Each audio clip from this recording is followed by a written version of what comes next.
Hello, I'm Andrew Combs, and this is the demonstration of my master's project, which is a pulse width modulation peripheral implemented in VHDL on a zinc all-programmable system on a chip, developed and demonstrated on this pink Z1 development board. As you can see, the power indicator is lit, the FPGA programming done indicator is lit. We can see serial transmit activity here with this indicator. And in the corner, you can see the output of what's coming out of the serial port displayed in a PuTTY terminal.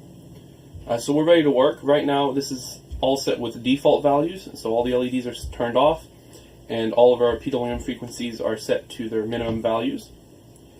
If we turn on both switches, we'll be controlling these four LEDs with these four buttons. We can set them to different duty cycles. So we set this one to 25%, this one to 50%, this one to 75%, and this one to 100%. And as you can see, because of the very low frequency of our output, you can actually see them turning on and off at full power.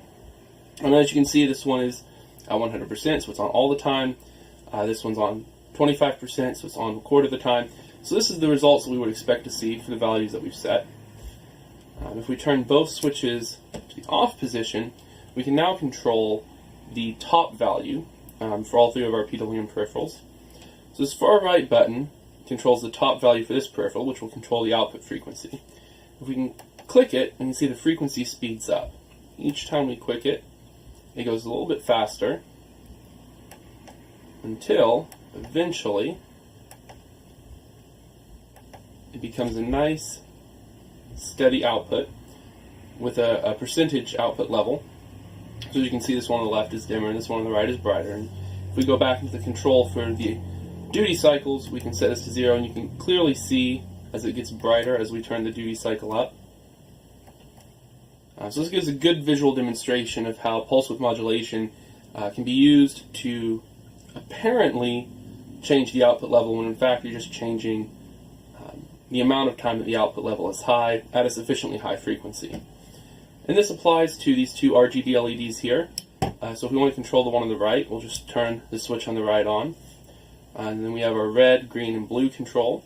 So we'll give this one a little bit of red, and we'll give this one over here a little bit of blue, and a little bit of green.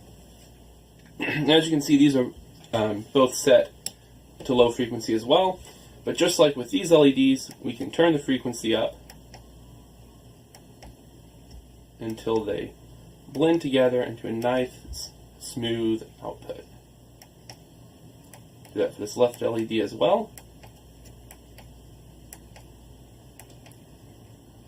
And there you go. We have nice pulse width modulation outputs. And we can vary the brightness here as well. And since these are RGB, we can also vary the color, throw some blue in here, make this purple, etc., etc.